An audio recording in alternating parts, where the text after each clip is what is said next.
हाथ जोड़ें, आंखें बंद करें, गहरी श्वास लें, आराम आराम से श्वास छोड़ें। ऐसा 3 बार करें।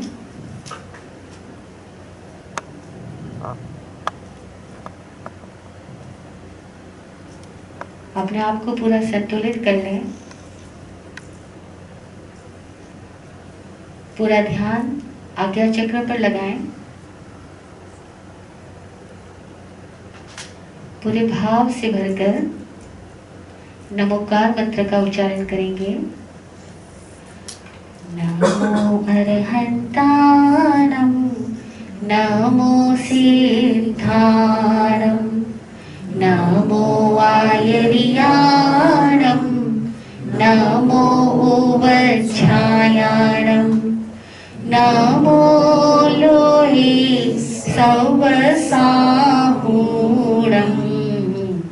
ऐसो पंच नमोकारो सर्वपावपनाशनो, मंगलानंच सर्वेसिं परमं हवै मंगलम्।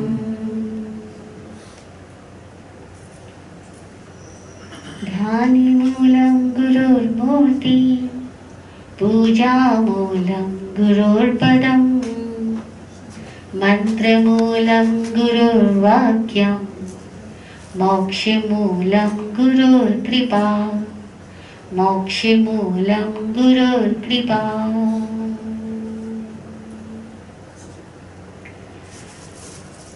अरहंत वितराग परमात्मा, सम्यक बोधि प्रदाता, आत्मज्ञानी विराज गुरुदेव एवं समस्त गुरु भगवंतों को वंदन नमन। उपस्थित आप सभी की भव्य आत्माओं को प्रणाम। जय हो, जय हो। जैनिज्म इन यूनिवर्सल टर्म्स।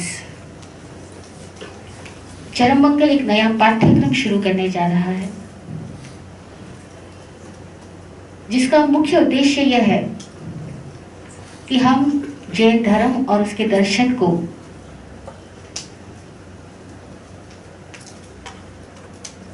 उसके विराट स्वरूप में समझ सकें, उसके वैश्विक स्वरूप में समझ सकें। हम इसको किसी पंथ, परंपरा, संप्रदाय और सांस्कृतिक मूल्यों को किसी सीमाओं में आबद्ध ना करें। हम इस धर्म को मानते हैं क्योंकि हमारा जन्म जैन कुल में हुआ, किंतु अभी तक हम इस धर्म को जानते नहीं। तो हमारा उद्देश्य यहाँ पर जैनत्व को जानने का है, और ये जानना तभी संभव होगा जब हम जैनी बनकर के ना जाने। क्या होता है, बचपन से हमारे अंदर इतने संस्कार है कि हमें अपनी चीज तो सर्वश्रेष्ठ लगती, और चाहे हम इसको समझें या ना समझें, हम इससे चिपके हुए हैं। कोई बुरी बात नहीं है, लेकिन ऐसा है। जब इस पाठ्यक्रम में हम गति करना शुरू करें, उसके पहले हम अपने आप को ऐसा बना लें मानो कि मैं इस जैन धर्म के किसी पद को नहीं जानता। इवन देन जैन क्या ये भी नहीं जानता, किसको कहते हैं ये भी नहीं जानता। मैं एक साधारण इंसान हूं जो जिज्ञासा से भरा हुआ है और जानना चाहता हूं। इस तरह से चलोगे तो निष्पक्ष होकर के इस धर्म के दर्शन को समझ सकोगे। अन्यथा अपना पक्ष, सुनी हुई बातें, मारी हुई मान्यताएं, ये सब मार्ग में बाधक बन जाएगी। तो एक तरफ रख दो अपने अब तक के सारे ज्ञान को, सारी मान्यताओं को, अपनी अपनी सांप्रदायिक परंपराओं को। बस मात्र एक खोजी, एक जिज्ञासु बन करके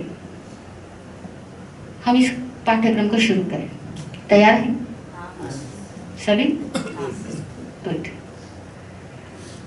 दूसरी बात, हम इस पाठ्यक्रम को जब सीखेंगे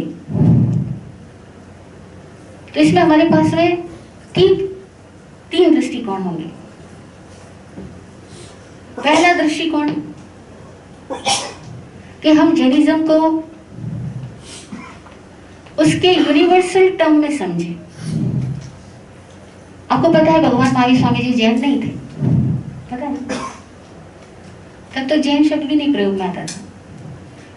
तो उनके भीतर ऐसा क्या घटा कि उनके अंदर से ये वाणी निकली और इस वाणी ने लोगों को जीने का ज्ञान दिया। तो हम इसको उस रूप में समझेंगे। पहला पॉइंट, पहली दृष्टि। दूसरी दृष्टि इस पाठ्यक्रम में हमारे समझने की जो होगी वो यह है कि हम उपलब्ध सूत्रों को इस भांति समझे कि वो हमारे प्रैक्टिकल लाइफ के अंदर हमें ट्रांसफॉर्म करने के लिए काबिल बन सके। मतलब हर सूत्र हमारे ट्रांसफॉर्मेशन के लिए हो। सूत्र रटने के लिए नहीं है, सूत्र को समझने के लिए नहीं है, सूत्र खुद को समझने के लिए, खुद को रूपांतरित करने के लिए। तो हमारी डे टू डे लाइफ के साथ में हम इसको कैसे कनेक्ट करके जी सके, वो बात हम इस कक्षा में सीखेंगे। और तीसरी बात कि पूर्व में जो कुछ हमने सुना है, जो कुछ हमने माना है, उसमें जगह जगह पर हमारे मन में शंकाएं हैं, प्रश्न है। उन प्रश्नों का निवारण भी हम इसी पाठ्यक्रम के अंतर्गत करेंगे। तो तीन दृष्टियां हैं: जैनिज्म को यूनिवर्सल टर्म में समझना, प्रैक्टिकल अप्रोच लाना और हमारे मन में रही हुई प्रश्नों की समाधान करना। ये तीन दृष्टियां हैं। अब प्रश्न पैदा होता है, फिर हमको क्या रट करके एग्जाम देना होगा? तो यहाँ दो तरह का एग्जाम होगा, एक आपके ट्रांसफॉर्मेशन से और दूसरा आपने जो समझा है, आपकी अंडरस्टैंडिंग को आप कैसे एक्सप्रेस कर सकते हो उससे। ठीक है? अब एक्सप्रेशन दोनों तरह के होंगे, एक वर्बल एक्सप्रेशन भी होगा यहाँ पर और एक आपको पेपर पे लिख करके भी देना होगा। एग्जाम्स इसलिए ताकि आप काफी ज्यादा अटेंटिव रह सको। ठीक है? बाकी हमें कोई मार्क्स दिखा करके कुछ जग जीतना हो ऐसा नहीं है, पर खुद को जीतना है। ये दृष्टिकोण से हम ये पाठ्यक्रम शुरू करने जा रहे हैं। अब इस कोर्स का फर्स्ट चैप्टर नमोकार सूत्र, इस चैप्टर के अंदर हम प्रवेश करें उसके पहले ये जान ले कि इस कोर्स का नाम जैनिज्म जो रखा, तो जैनिज्म क्यों रखा? जैन शब्द का क्या अर्थ होता है? जैन शब्द का अर्थ होता है जो जिन का उपासक है। नया प्रश्न पैदा हो गया, ये जिन किसको कहते हैं? जिन उसको कहते हैं जिसने वह जान लिया जिसको जानने के बाद और कुछ जानना बाकी नहीं रहा, उसको जिन कहते हैं। फिर नया प्रश्न पैदा हुआ, वह क्या है जिसको जानने के बाद और कुछ जानना बाकी नहीं रहता? तो दुनिया का ज्ञान विज्ञान तो नहीं हो सकता, क्योंकि दुनिया का ज्ञान विज्ञान कितना भी जान लो तब भी जानने के लिए हमेशा कुछ न कुछ बाकी रह ही जाएगा, क्योंकि विज्ञान हर बार नई प्रगति करेगा और हम हर बार नए प्रश्नों के साथ खड़े हो जाएंगे। तो वो ज्ञान है स्वयं को जानना। स्वयं को जान लिया, उसके बाद कुछ जानने योग्य बचा ही नहीं। जिसने खुद को पूर्णता से जान लिया उसको जिन कहते हैं। जिसने खुद को पूर्णता से जान लिया उसको जिन कहते हैं। उसको बुद्ध कहते हैं, उसको अरहा कहते हैं, उसको अल्लाह कहते हैं, उसको ईश्वर कहते हैं, उसके लिए आप कितने भी नाम दे सकते हो। हमारी परंपरा में हमने इसको जिन शब्द दिया कि उसने जाना, इसलिए जिन। गौतम बुद्ध की परंपरा ने बुद्ध शब्द दिया कि जो जागा, प्रतिबुद्ध हुआ, इसलिए बुद्ध। ईसाई परंपरा ने उसको गॉड नाम दिया। तो आप अलग अलग नाम दे दो, लेकिन मुख्य बात यह हुई कि यह वो व्यक्ति है जिसने खुद को पूर्णता से जान लिया। तो जिन कहने से हमें ये नहीं मानना है, ये नहीं समझना है कि हम सीमित हो गए। जैसे एक व्यक्ति को कोई तो नाम देना होगा पहचान के लिए, उसके बिना वो काम कैसे करेगा, व्यवहार कैसे चलेगा। तो ऐसे एक नाम दिया गया, यानी विशेषण दिया गया। तो ये विशेषण है जिन, नाम नहीं, विशेषण है, एडजेक्टिव है कि जिसने खुद को जान लिया। अब जिसने खुद को जान लिया वो जिन, और जो खुद को जानने की यात्रा पे निकला वो जैन। जो खुद को जानने की यात्रा पे निकला है वो जैन है, यानी जिसके अंदर खुद के प्रति जिज्ञासाएं पैदा हो गई है वो जैन है। अब सवाल पैदा करो अपने आप से कि खुद के प्रति जिज्ञासाएं पैदा हुई है या नहीं हुई। एक पल के लिए, एक सेकंड के लिए आंख बंद करके खुद से पूछो। एक सेकंड के लिए आंख बंद करके खुद से पूछो,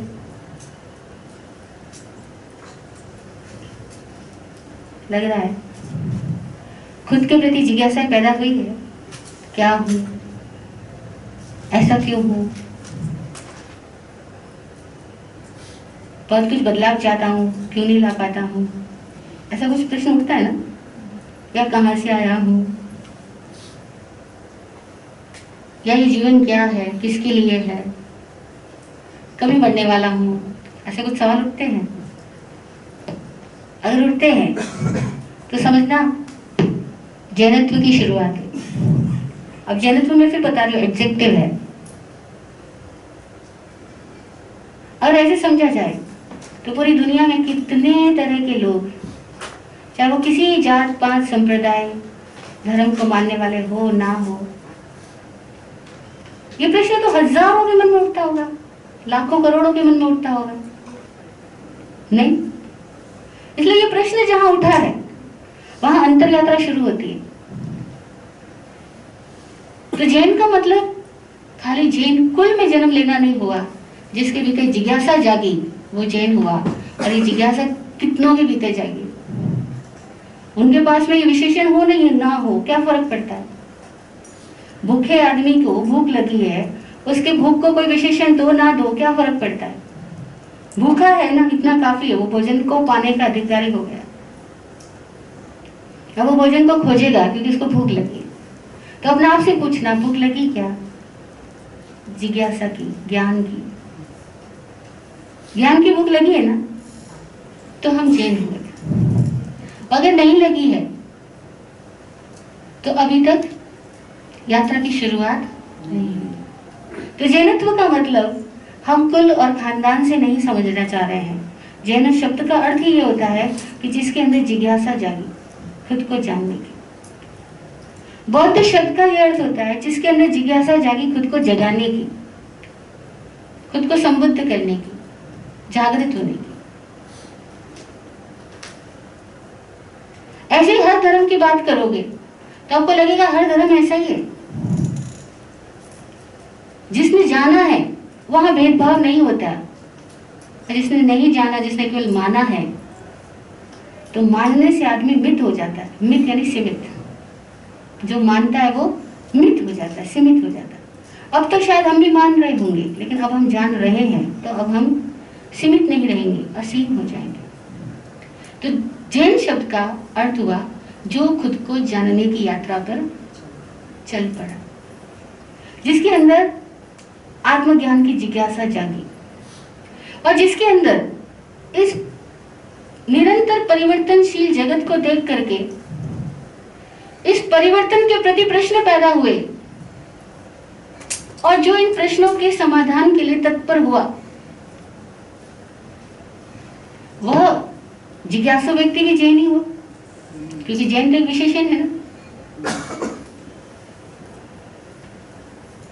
और हमारे अंदर भी प्रश्न उठता है इस लोक के परिवर्तनों को देख करके, और ये भी प्रश्न उठता है ये परिवर्तन कौन लाता है, कैसे होता है, ये व्यवस्था कौन देता है, ऐसे हजारों प्रश्न उठते हैं हमारे अंदर, उठते हैं ना।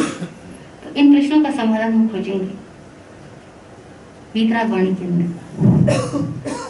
तो वो जैन हुआ जिसके अंदर ऐसी जिज्ञासाएं जागी खुद के प्रति, इस जीव जगत के प्रति, इस परिवर्तनशील सृष्टि के प्रति, शाश्वत ज्ञान पाने के प्रति, या यूं कह दो कि शाश्वत आनंद पाने के प्रति, जिसके अंदर प्रश्न उठा कि सुख अच्छा लगता है तो सदा क्यों नहीं रहता, और दुख अच्छा नहीं लगता तो बार बार क्यों आता है। खोज पैदा हुई है, खोज पैदा हुई है तो वो खोजेगा, उसकी खोज को सहयोग दिया जा सकता है जैन सूत्रों के द्वारा। इसलिए हम जैन सूत्र सीख रहे हैं, क्योंकि अब हमारे सीखने का कारण ये नहीं है कि हम जैन कुल में पैदा हुए इसलिए मात्र सीख लें। अब हमारे सीखने का कारण है कि हमारे अंदर प्रश्न कुलबुलाते हैं, इसका जवाब है क्या इस धर्म में।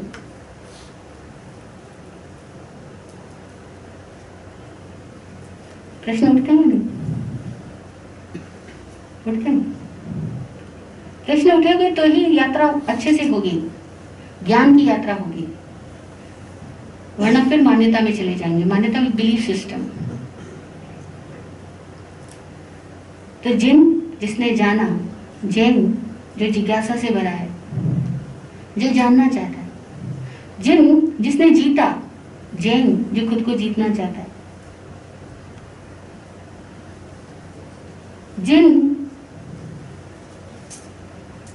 जिसने रहस्य को उजागर किया इसलिए भय मुक्त हो गया, जैन जो रहस्य को देख करके जिज्ञासा से भरा और अपने भय को भी जीतना चाहता है। ये दोनों शब्दों का अर्थ हुआ। अब सवाल पैदा होता है कि जानने का रास्ता क्या है। जिज्ञासा तो उठ गई, लेकिन जिज्ञासा का समाधान मिलेगा कहां, कौन सा वे है, किस रास्ते जाऊं। तो जब बच्चे के अंदर सवाल होता है तो वो मां के पास जाता है, और जिज्ञासु के अंदर सवाल उठता है तो किसी ऐसे ज्ञानी को खोजता है कि जिसके पास इनके जवाब हो, वो उनके पास जाना पसंद करेगा। ऐसा ही है। तो जिज्ञासु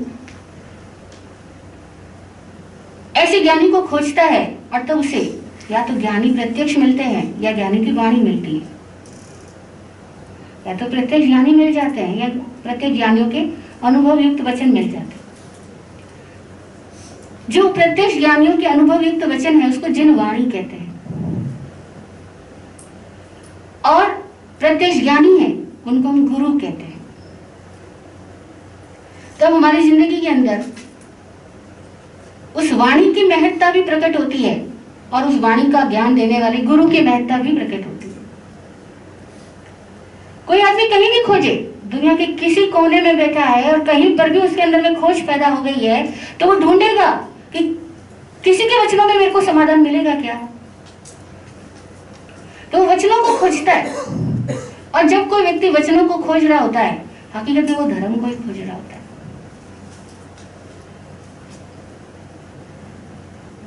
धर्म को ही खोज रहा होता है। वचनों के माध्यम से क्या चाहता है वो, अपनी जिज्ञासाओं का समाधान, ताकि उसको शांति हो सके, वो धर्म है। इसीलिए केवली की वाणी को धर्म कहा गया। केवली वनतम धमम शरणम पवच्छामि, मंगल पाठ में सुनते हैं। और वो वाणी जिससे मिलती है उसको गुरु कहा गया, वो है साहू। साहू शरणम पवच्छामि, साधु की शरण में जाता हूं, क्योंकि वहां मेरे को समाधान मिलेगा, तो साधु की शरण में जाता हूं। और जब कोई व्यक्ति उसके शरण में आता है तो वो सबसे पहले क्या कहता है, उसको पाने का तरीका क्या है, वो कहता है अपने प्रश्नों से भरे मस्तिष्क को ज्ञान के लिए खोल दो। उत्तर के लिए स्पेस दो, उत्तर मिल जाएगा, लेकिन जगह करो उत्तर के लिए। अब उत्तर के लिए जगह कैसे किया जाता है? क्योंकि अगर आप प्रश्न ही प्रश्न पूछे जाओ और उत्तर के लिए धीरज ना रखो तो उत्तर कहां से आएगा? तो उत्तर के लिए जगह करो। तो बोले जगह कैसे करें? तो कहा अपने दिमाग को जरा झुकाओ, झुकाओ। झुकाने से तुम्हारे अंदर स्पेस पैदा होगा। इसलिए पहला पद आया नमो। नमो मतलब झुकाता हूं। नमो मतलब मैं अपनी शंकाओं वाले दिमाग को नमो करने के लिए, झुकाने के लिए तैयार हुआ। ठीक है, तो यात्रा शुरू हुई, नमो तक हम आ गए। अब सबसे पहले ये जिन वाणी आपको नमो का ज्ञान देती है, तो हमारी इस कक्षा की शुरुआत नमोकार सूत्र से। नमोकार सूत्र का सबसे पहले हम उच्चारण करेंगे। सूत्र के शब्द का उच्चारण।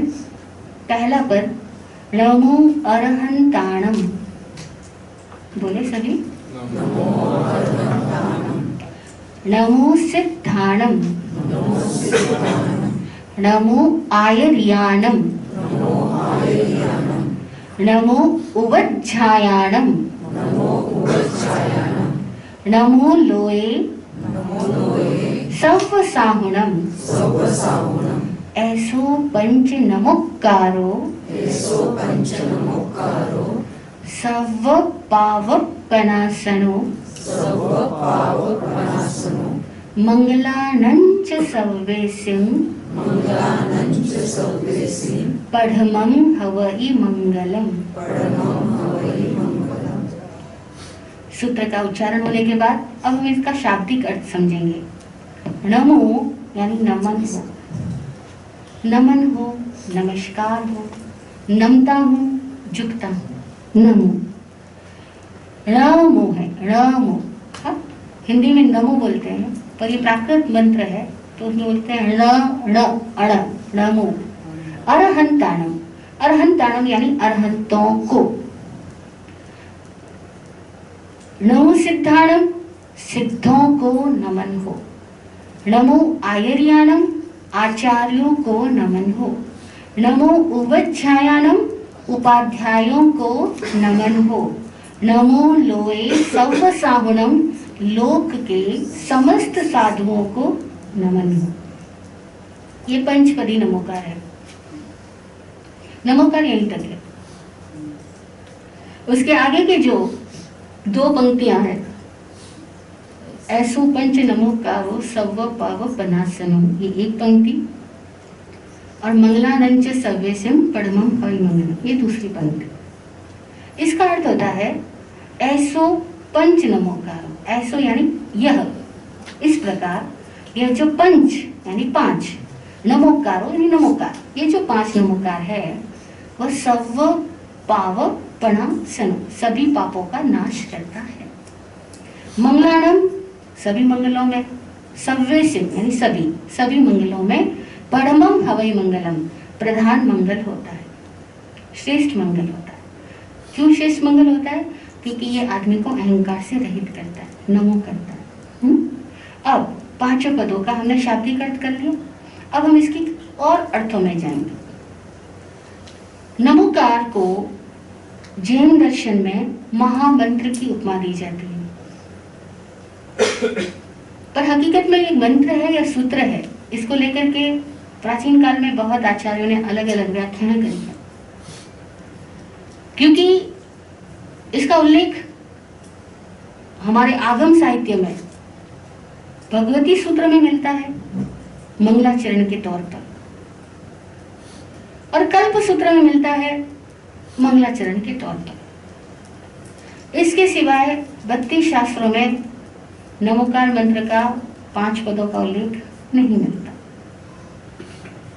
इसका मतलब यह हुआ कि जब शिष्य साधना शुरू करता है उसके पहले वो विनय करे, मंगलाचरण करे, इसलिए नमोकार मंत्र है। क्योंकि कोई भी कार्य शुरू करने से पहले हम मंगल करते हैं, प्रारंभ मंगल, और उस मंगल के अंदर हम प्रणाम करते हैं।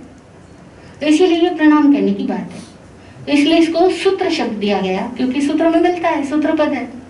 कालांतर में इसको मंत्र पद दे दिया गया। जब मंत्र पद दिया गया, फिर श्रद्धा भक्ति से इसका जाप हुआ, इससे जो परिवर्तन आए उससे इसको महामंत्र पद दे दिया गया। तो श्रद्धा ऐसे करो तो बहुत सब लोग मानेंगे हाँ महामंत्र है, पर क्यों है ये सवाल आ गया तो मुश्किल हो जाएगी, है ना। तो हम ये भी जाने कि इसको मंत्र क्यों कहा और महामंत्र क्यों कहा। मैं संक्षेप में बताऊंगी। कोई भी अक्षर मंत्र कब बन जाता है? पहला सवाल। सभी अक्षर ही तो है, अ आ ई उ क ख ग, लेकिन ये मंत्र कब बन जाता है? जब मंत्र शास्त्र बोलता है कि जब इन अक्षरों के साथ अनुस्वार जुड़ जाता है। अनुस्वार का मतलब किसी भी वर्ग का अंतिम अक्षर, जैसे क ख ग ग य, च छ ज ज य, ट ठ ड ढ ण, त थ द ध न, प फ ब भ म, जो अंतिम अक्षर होता है उसको अनुस्वार बोलते हैं, जो नाक से बोला जाता है। तो जब किसी अक्षर के साथ अनुस्वार जुड़ जाता है, उसको नासिका से उच्चारित किया जाता है, तब और जब वो मनोयोग पूर्वक साधा जाता है और जब इसका उच्चारण नाभि से उठने लगता है, तब वो मंत्र कहलाने लगता है। कोई भी मंत्र एक अनुस्वार जुड़ जाए, जैसे ओम, ऊ के साथ में म जुड़ा, ओम, रिम, श्रीम, एक म जुड़ा मंत्र हो गया, री के साथ में म जुड़ा, रिम। नमो एक ऐसा मंत्र है जिसमें न भी अनुस्वार है और म भी अनुस्वार है, दोनों अनुस्वार है। न भी लास्ट अक्षर है, म भी लास्ट अक्षर है, और इन दोनों अक्षरों को संयुक्त बना दिया गया तो नमो हो गया। और नमो मंत्र अगर नाभि से इसका उच्चारण चालू हो जाए तो व्यक्ति के अंदर में बहुत सारा ये अलग तरह की एनर्जी को जनरेट करता है और उसकी चेतना के अंदर मौजूद कई सारी मानसिक ग्रंथियों को मात्र उच्चारण ही समाप्त कर देता है। इसलिए इसको नमो करके महामंत्र कहा। अब प्रश्न पैदा होता है कि नमो मंत्र है, आगे के पदों का क्या? अरहंत, सिद्ध, आचार्य, उपाध्याय, साधु, ये सब क्या है? एक परिभाषा के अनुसार हम सब जानते हैं कि जो भी तीर्थंकर भगवान होते हैं उनको अरहंत भगवान कहते हैं, है ना। बचपन से हमने सुना 24 भगवान के नाम, 24 तीर्थंकरों के नाम, और उनको अरहंत भगवान कहते हैं। अब हम आज अरहंत शब्द के थोड़े और अर्थों में जाते हैं। उसके पहले एक बात कि नमोकार को महामंत्र क्यों कहा गया, उसके अंदर दूसरी विशेषता यह है। एक तो विशेषता हमने बताई कि दो अनुस्वार एक साथ आए। दूसरी विशेषता यह है कि नमोकार मंत्र ऐसा है जिसके अंदर किसी व्यक्ति को नमस्कार नहीं किया गया। देखो, कोई व्यक्ति का नाम नहीं है, कोई एक भगवान का नाम भी नहीं है, ऋषभदेव को प्रणाम, महावीर स्वामी जी को प्रणाम, किसी को नहीं। इसके अंदर उस पद को प्रणाम है जिसने अपने भीतर ये गुण जागृत कर ली। यानी नमस्कार तीन तरह का होता है। एक व्यक्ति को नमस्कार, जैसे आप एक दूसरे को मिलते हो, जय जिनेंद्र बोलते हो, हाथ जोड़ते हो। एक होता है पद को प्रणाम, जैसे अगर आपके सामने कोई सीएम आ गए तो आप तुरंत प्रणाम करते हो, वो पोस्ट है। दादाजी आ गए, बड़ी पोस्ट है, प्रणाम करोगे, है ना। तो पोस्ट को प्रणाम करते हैं। आपका बॉस है, आप प्रणाम करोगे, झुकोगे, क्योंकि वो आपका बॉस है, पोस्ट है उसके पास में। तीसरा होता है गुण को नमस्कार। व्यक्ति को जब हम नमस्कार करते हैं तो संभव है व्यक्तियों के साथ हमारा कुछ रिलेशन होता है, मोह पैदा हो जाता है। हर बार वो नमस्कार अच्छा ही हो, जरूरी नहीं, क्योंकि कई बार वो एक दूसरे के प्रति इतना मोह भाव में ले जाता है कि आदमी अपने गुरु के नाम के लिए या जिस व्यक्ति को वो बहुत प्यार करता है उसके नाम के लिए मरने मिटने तक के लिए तैयार हो जाता है, लड़ाई झगड़ा भी कर लेता है। तो व्यक्ति को नमस्कार नहीं किया गया है यहाँ पर, पोस्ट को भी नमस्कार नहीं किया गया। कोई लालच नहीं हमें किसी पोस्ट पर जाना है, या ना कोई भय है कि पोस्ट वाला आदमी मुझसे नाराज ना हो जाए इसलिए उसको प्रणाम कर लूं। क्योंकि कई बार इसलिए भी प्रणाम करना पड़ता है कि इतने बड़ा आदमी है, प्रणाम नहीं किया तो नाराज हो जाए। पर यहाँ क्वालिटीज को प्रणाम किया गया, गुणों को, इसलिए भी ये महामंत्र है। जिसके भीतर गुण प्रकट हुए उनको नमस्कार। तो व्यक्ति को, पद को और गुणों को। गुणों को नमस्कार करने से क्या होता है? गुण हमारी तरफ आते हैं, हम उन गुणों को आकर्षित कर पाते हैं और उन गुणों को ग्रहण करने के योग्य बन पाते हैं, इसलिए हम गुणों को नमस्कार करते हैं। ये जैनिज्म की विशेषता क्या, क्यों यूनिवर्सल टर्म में है? क्योंकि यहाँ पर आपको कहा ही नहीं गया कि आप किसी एक हमारी परंपरा वालों को प्रणाम करो, 24 भगवान को करो या 20 वीरमान स्वामी जी को करो। यहाँ पर कहा गया जो भी अरहा है उन सबको प्रणाम। अब सवाल पैदा हुआ, जो भी अरहा है उन सबको प्रणाम, ऐसा अरहा पद में क्या है? क्योंकि आज वो हमारी बोलचाल की भाषा में एक शब्द नहीं आता अरहा, तो हमारे लिए लगता है अरहा मतलब क्या? पुराने जमाने में लोगों की भाषा होती थी अरहा है, ये व्यक्ति अरहा है। अरहा है मतलब ये व्यक्ति योग्य है, ये व्यक्ति पूजनीय है, ये व्यक्ति एलिजिबल है, ये व्यक्ति वो है जो समझदार है, जिन्होंने रिस्पॉन्सिबिलिटी को लिया और पूरा किया, जो काबिल है। तो अरहा है बोले तो पुराने जमाने में किसी आदमी को कहते थे काबिल है, ये समर्थ है, ये पूजनीय है, तो उसको बोलते थे ये व्यक्ति अरहा है, योग्य है, पूजनीय है। तो पूजनीय लोगों को अरहा कहा जाता था। आज हमारी बोलचाल की भाषा में हम पूजनीय है, अरहा है, योग्य है, इसको हम कहेंगे रेस्पेक्टेबल है, वनरेबल है। लेकिन ऐसा हम वर्ड्स यूज नहीं कर रहे अरहा है, तो हमारे लिए लगेगा अरहा बोले तो अरहंत भगवान, क्योंकि हमारे दिमाग में एक ही है, अरहा बोले तो अरहंत भगवान।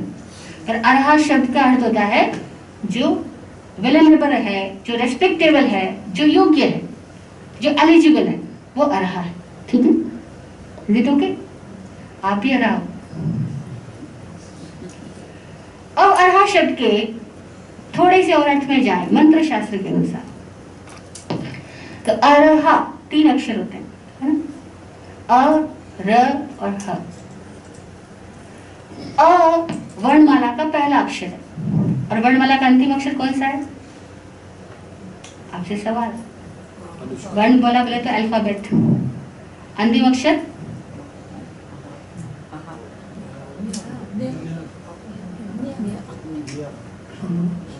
ह, श श श ह, है ना? अंतिम अक्षर ह, अ, ह, और अ और ह के बीच के सारे अक्षरों में जो है वो र, मध्य अक्षर है र। तो अ, र, हा, अ आदि उत्पत्ति, र मध्य और ह अंत। आदि, मध्य और अंत तीनों का जो ज्ञाता है वह है अरहा। अरहा, अ आदि जेनरेट कर रहा है, उत्पन्न कर रहा है। आप देखो दुनिया की सारी भाषाओं में पहला अक्षर जो होता है वो अ से शुरू होता है। इंग्लिश में एक, और अरबी भाषा में जाओ अलिफ, अ से शुरुआत होगी। और अंतिम जैसा कोई आदमी मर जाता है तो कहते हैं हा, हंत, खत्म हुआ, समाप्त हुआ। ह अक्षर खत्म के लिए आता है। और र पूरे के बीच में जो रमण कराए, जो सतत बना रहे, कंटिन्यूएशन में रहे, वो र। अ र हा, यानी जो इस सृष्टि की आदि, सृष्टि के अंत और सृष्टि के मध्य तीनों का ज्ञाता हो गया। का क्या है आदि, क्या है अंत, क्या है मध्य, तीनों को जिसने जान लिया वो कहलाता है अरहा। अब इसी को देखो दुनिया के और लैंग्वेज में कैसे कहते हैं। दुनिया में बहुत सारे लोग ईश्वरवादी है, वो कहते हैं ईश्वर ने दुनिया को बनाया, ईश्वर दुनिया को चलाता है और ईश्वर ही दुनिया को नष्ट कर देता है। बहुत सारे धर्म दुनिया में ऐसी बात बोलते हैं, आपने भी सुना है ना, और बात बात पे आप भी बोल देते हो। कभी कुछ भी होता है बोले भगवान ये क्या किया, मुझे ऐसा क्यों बनाया, बोलते हो ना। तो वो जो भगवान जिसने बनाया वो भगवान की क्या डेफिनेशन है आप देखो। तो भगवान को इंग्लिश में लोग बोलते हैं, क्या बोलते हैं,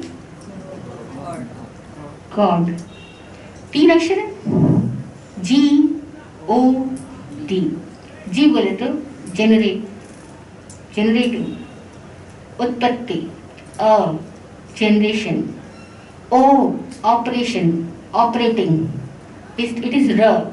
और डी बोले तो डिस्ट्रॉय करने वाला, ह, G-O-D, अरह, अरह। ओके। इस्लाम धर्म में बोलते हैं अल्लाह, क्या बोलते हैं गॉड को, अल्लाह। अरबी के अंदर र को ल की तरह उच्चारण किया जाता है। तो अरहा बोलो, अल्लाह बोलो, एक ही बात है, और गॉड बोलो एक ही बात है। तो जब नमो अरहंतारम कहते हो तो ऐसा नहीं है कि आप जैनियों के भगवान को प्रणाम कर रहे हो। जैनियों का भगवान वैसा कुछ नहीं है। अरहा जिसने उत्पत्ति को, मध्य को, अंत को, तीनों का ज्ञान प्राप्त किया, वो तीनों करता है, ऐसा नहीं है कि वो उत्पन्न कर रहा है। जैसे हम सोचते हैं ईश्वर उत्पन्न कर रहा है, हकीकत में उत्पत्ति करने की क्षमता है, जिसको ईश्वर बोलते हैं। ईश्वर का मतलब है क्षमता। वो क्षमता जिसके पास है उत्पन्न करने की, वो किसके पास है क्षमता? आप देखो हैरान हो गए। उत्पत्ति करने की क्षमता हम सब के अंदर है। हम सब निरंतर सोच रहे हैं, उत्पत्ति तो है। सोच पैदा हो रही है, वो उत्पत्ति है। भाव पैदा हुआ, वो उत्पत्ति है। और हम सब अपने ही भावों को वापस भोगते हैं, वो अंत है, नष्ट होता है। और हम सब अपने ही भावों को, विचारों को अंदर अंदर माइंड में एडजस्टमेंट में भी कर रहे होते हैं, सतत भावों में रहते हैं। दैट इज ऑपरेशन है। तो गॉड एक क्षमता का नाम है, और वह क्षमता 3 रूपों में काम करती है, उत्पन्न करने में, नष्ट करने में, और सतत बनाए रखने में। और वह क्षमता सारे जीवों के पास में है, इसीलिए सारे जीव ईश्वर है। कुछ जागे हुए, कुछ सोए हुए, इतना फर्क है। जो जागा हुआ उसको अरहंत कहते हैं, जो सोया हुआ उसको हम लोग कहते हैं। तो जब हम अरहंत को प्रणाम करते हैं तो क्यों प्रणाम करते हैं? एक सवाल पैदा होता है, जैनी इसलिए क्या? जैनी इसलिए प्रणाम करना क्या अरहंत को? नहीं, इसलिए प्रणाम करना क्योंकि अरहंत का मतलब है वह योग्यता, आत्मा की वह योग्यता जो आदि मध्य अंत तीनों का ज्ञाता है। जिसके भीतर ये योग्यता प्रकट हो गई वे अरहंत। योग्यता तो सभी के अंदर है, योग्यता सभी के अंदर है, आप हम सब के अंदर है। तो हमने प्रणाम योग्यता को किया है, चाहे वो किसी में प्रकट हुई या प्रकट ना हुई। हमने प्रणाम किसको किया? योग्यता को, क्योंकि हमने गुण को प्रणाम किया, व्यक्ति को प्रणाम, पद को भी प्रणाम नहीं किया, हमने गुण को प्रणाम किया है। और गुण है कि जिसके अंदर योग्यता प्रकट हुई है या हो रही है या होगी, उसके अंदर योग्यता है तो सही ना। जो अस्तित्व रूप में है उसको मेरा प्रणाम, जो योग्यता है उसको मेरा प्रणाम। क्योंकि मेरा गुरु कौन, मेरा इष्ट कौन? योग्यता। आप देखो हम में से हर व्यक्ति को क्या पसंद है, कौन सा व्यक्ति अच्छा लगता है? जो काबिल है वो या जो ना काबिल है? जो काबिल है। हमारे अंदर से रेस्पेक्ट किसके लिए आता है? काबिल के लिए आता है। हम क्या होना चाहते हैं? अपने अंदर से पूछो बहुत गहरे से, हर स्थिति में काबिल होना चाहते हो। तो हमारा लक्ष्य क्या हुआ? काबिल, योग्य होना। इसीलिए योग्य होना यानी अरहंत पद को देव कहा गया। आपको पता हो, देव, गुरु, धर्म, 3 शब्द आते हैं। देव मतलब जो अरहंत और सिद्ध। तो देव मतलब क्या? जो हमारा इष्ट है, हमारा आराध्य है, हमारा टारगेट, हमारा गोल है, हमारे लिए पूजनीय है। जिसको सामने रख करके हम वैसा बनने की सोचते हैं तो वो कौन होता है? तो हमारे यानी कहा कि व्यक्ति को बनाओ गोल, नहीं, महावीर स्वामी जी जैसा नहीं बनना, पार्श्वनाथ भगवान जैसा नहीं बनना। तो क्या बनना है हमको? योग्य होना है, अर्हा होना है, योग्य होना है, अर्हा होना है। और क्यों? क्योंकि जो योग्य है वो व्यक्ति सर्वसमर्थ है, वो व्यक्ति अपनी जिंदगी को आत्मज्ञान से जीता है, आनंद से जीता है, उसके भीतर कोई कमियां नहीं रहती। योग्य होना है। तो हम सबको क्या होना है? अर्हा। क्या होना है? अर्हा। तो अर्हा शब्द का अर्थ हुआ आदि मध्य अंत का ज्ञाता, यानी गॉड, ईश्वर, अल्लाह, कुछ भी कह दो, एक ही मतलब है। और ये अर्हा जो है वो हमारी काबिलियत है, हम में से हर आदमी में वो काबिलियत है ही। उस काबिलियत को प्रणाम करें। एक धनवान ने बहुत धन कमाया, आप उसके उस धन को प्रणाम मत करो, उसके अंदर वो जो काबिलियत है धन कमाने की, उस काबिलियत की तारीफ करो, आप काबिल हो जाओ। एक विद्वान है, बहुत भाषाओं का ज्ञाता है, आप उसकी उस काबिलियत की तारीफ करो, आपके अंदर वो काबिलियत आ जाएगी। तो नमोकार क्या कहता है कि जिन गुणों को भी आपको अपनी जिंदगी में प्रकट करना है, आप उन गुणों को देख करके दिल से अप्रिशिएट करो, नमन करो। जैसे ही नमन किया, झुकने के साथ ही आपके अंदर उस पावर को ग्रहण करने के लिए क्षमता आ गई, रिसेप्टिविटी आ गई, इसीलिए झुकना सीखो। और क्या कहा? नमो अरहंताणम। वापस अब पूरे पद का अर्थ करते हैं। नमो अरहंताणम का मतलब होता है नमो, मैं नहीं हूं, अर्हा है। नमो अरहंताणम, न यानी नहीं, मो यानी मैं पना बोले तो ईगो। ओके, मैं जो व्यक्ति रूप में हूं वह नहीं है। हकीकत है कि मैं दिखता हूं व्यक्ति रूप में, लेकिन इसके अंदर कौन है? अर्हा है। और मैं आपके सामने जब प्रणाम करता हूं तो मैं आपके व्यक्ति रूप को नहीं प्रणाम कर रहा हूं, आपके अंदर जो अर्हा है उसको प्रणाम कर रहा हूं, काबिल को प्रणाम कर रहा हूं, काबिलियत को प्रणाम कर रहा हूं। तो जैसे हमने काबिलियत को प्रणाम किया, दुनिया में सब जगह काबिलियत है, सबको प्रणाम होगी। सबके अंदर अर्हता है, सबके अंदर योग्यता है, उस योग्यता को प्रणाम हुआ अर्हा को प्रणाम करने से। तो अर्हा को प्रणाम का मतलब योग्यता को प्रणाम। किसको प्रणाम? योग्यता को प्रणाम। और जैसे ही कोई व्यक्ति योग्यता को प्रणाम करता है तो साथ ही साथ कुछ चीजें कनेक्टेड है कि योग्यता को प्रणाम करते ही उसके भीतर में ज्ञान प्रकट होने लगता है, आत्मविश्वास प्रकट होने लगता है। काबिल को प्रणाम करते ही आदमी काबिल होने लगता है। और काबिलियत का लक्षण यह है, काबिलियत का लक्षण यह है कि काबिल आदमी जानता है कि वह काबिल है। काबिलियत का लक्षण क्या है? काबिल आदमी जानता है कि वह काबिल है, उसमें आत्मविश्वास होता है। आत्मविश्वास हमारी योग्यता है। हमारी योग्यता क्या है? आत्मविश्वास। आपको है ना? आत्मविश्वास है सेल्फ कॉन्फिडेंस, सेल्फ एस्टीम, वही आपकी योग्यता है। जितना आत्मविश्वास है उतना भी योग्य हो, जितना आत्मविश्वास कम है उतनी योग्यता भी अर्जित करनी बाकी। ठीक है ना? तो नमो अरहंताणम एक पद हो। नमो सिद्धाणम, सिद्धों को नमन हो। सिद्ध का मतलब क्या? तो सिद्ध वह है जो असिद्ध नहीं है। कोई चीज जब तक सॉल्व नहीं होती है तब तक हम कहते हैं अभी तक सिद्ध नहीं हुई, असिद्ध है। क्वेश्चन सॉल्व हो गया तो हम क्या कहते हैं? ये सिद्ध हुआ, कंप्लीट हुआ, पूर्ण हुआ, सॉल्व हो गया। जो आदमी कंप्लीटली सॉल्व हुआ वह सिद्ध है। जहां तक अनसॉल्व है तब तक हम असिद्ध है। अभी देखो हम कहाँ सॉल्व नहीं है, कहाँ समाधानित नहीं है, वहां तक हम परेशान है। जहां समाधानित पूरे हो गए वह परेशानी खत्म।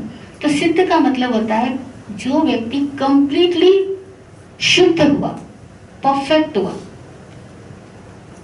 कंप्लीट परफेक्शन इज कॉल्ड सिद्धत्व। Abilities of the soul is called योग्यता, अर्हतत्व, और कंप्लीटली परफेक्शन इज कॉल्ड सिद्धत्व। ये जो परफेक्शन है यह कहाँ है? हमारे भीतर, कुछ आत्माओं के भीतर प्रकट हो गई, हमारे भीतर अभी प्रकट नहीं हुई। तो हमारे भीतर प्रकट हो, इसके लिए हम उनको प्रणाम करते हैं। हम प्रणाम क्यों कर रहे हैं? कि वो जैसे वो सिद्ध हुए हम भी सिद्ध हो सकते हैं। उन्होंने अपने आप को पूर्ण रूप से जान लिया, उन्होंने अपने आप को पूर्ण रूप से शुद्ध बना लिया, मैं भी शुद्ध हो सकता हूँ। इसलिए सिद्ध मतलब जो पूर्ण शुद्ध हुआ। डिफरेंस क्या हुआ? अब प्रश्न पैदा हुआ, डिफरेंस क्या हुआ अनंत में और सिद्ध में?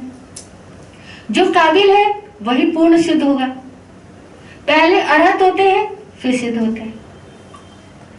सिद्ध अनंत के ऊपर है। हाँ, सिद्ध अनंत के ऊपर है। अनंत की अगली स्टेज सिद्धत्व है। पहले आप काबिल हुए, जैसे आप काबिल हुए उतने उतने आप सिद्ध होने लगे, शुद्ध होने लगे, तो आपकी शुद्धि ही सिद्धत्व हुई, है ना। अब और क्या फर्क है, इसको हम समझें कि जैन दर्शन में, जैन पारिभाषिक शब्दावली में अरहंत और सिद्ध में क्या अंतर बताते हैं। कि अरहंत वो होते हैं जो देह में मौजूद है और ज्ञान को उपलब्ध हो गए, हमारे जैसे हम इंसान, और ज्ञान को उपलब्ध हो गए। सिद्ध वो है जो अब देहातीत हो गए, जिनकी अब देह नहीं है। कैसे समझना इसको? एक एग्जाम्पल से समझते हैं। 3 दिए हैं, दीपक।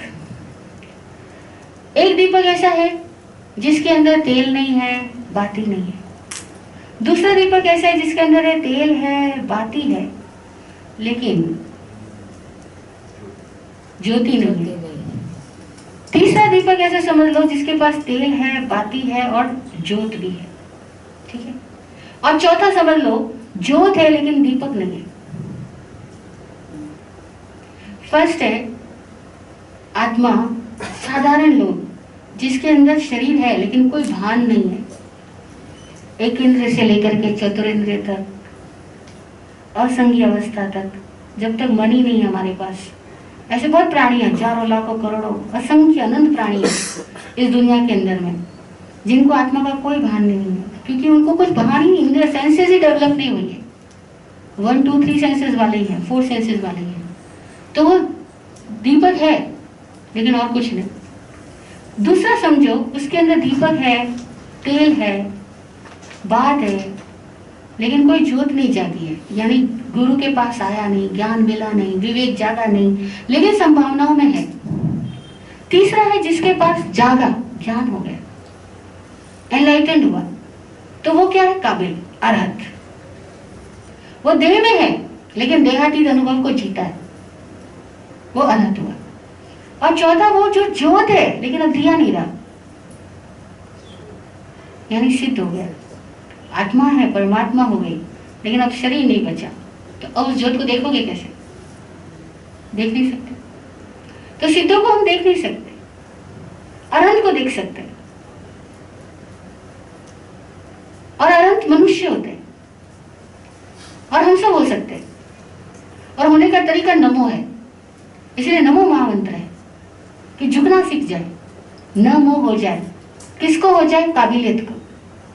कोई शत्रु नहीं, कोई मित्र नहीं, सब काबिल है, ऐसा देखने लग जाओ।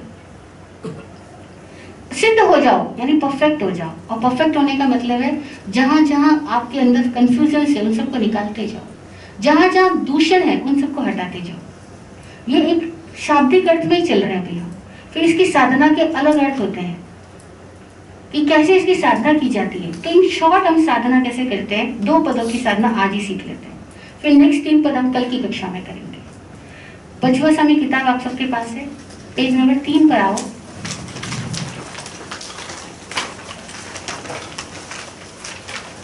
नमोकार आभार प्रार्थना।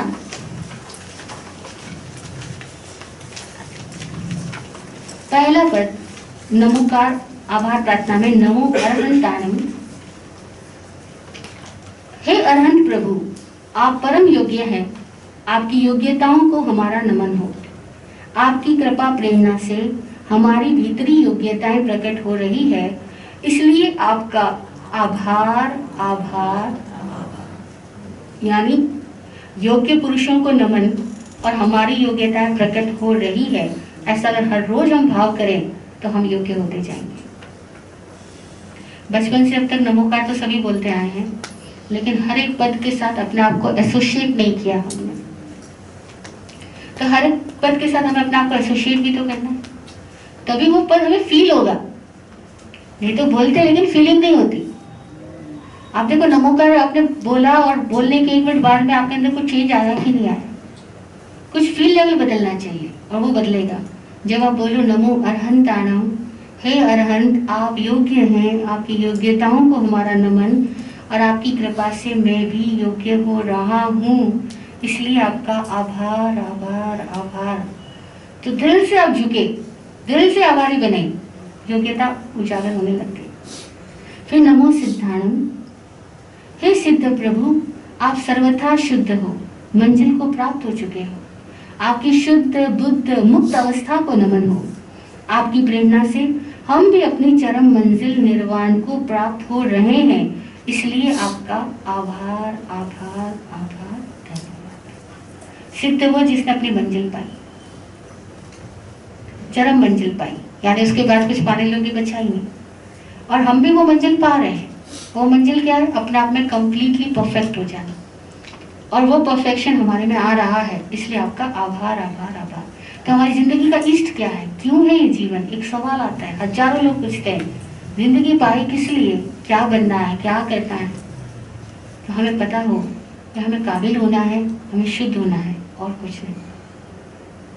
काबिल होना है दैट इज अरहंत, शुद्ध होना है दैट इज सिद्ध, परफेक्ट होना है। अब ये कैसे होता है? इसका एक तरीका आज हमने जाना कि जो हो चुके उनको प्रणाम करो, उनके उन गुणों को याद करो, उन गुणों को हमारे अंदर वो प्रकट हो रहे हैं ऐसा फील करते हुए उनको धन्यवाद दो। अगर ऐसा कर पाते हैं तो हमारी ज़िंदगी में ये दोनों पद आएंगे। तो आज होमवर्क, ये दोनों पद रात सोने से पहले आपका जितना मन करे 5 बार, 7 बार, 11 बार, 27 बार आप दोनों लाइनों को, दोनों पदों की इन पंक्तियों को पढ़ोगे महसूस करते हुए, और फिर मुस्कुराते हुए सो जाओ। आज भी कल भी। अभी हम 2 पदों की बात आज की कक्षा में कर रहे हैं, कल हम नेक्स्ट 3 पद के बारे में जानेंगे। नमोकार की क्लास हमें 2 दिन में पूरी करनी है, कोशिश कर, फिर आगे चलेंगे। जय हो।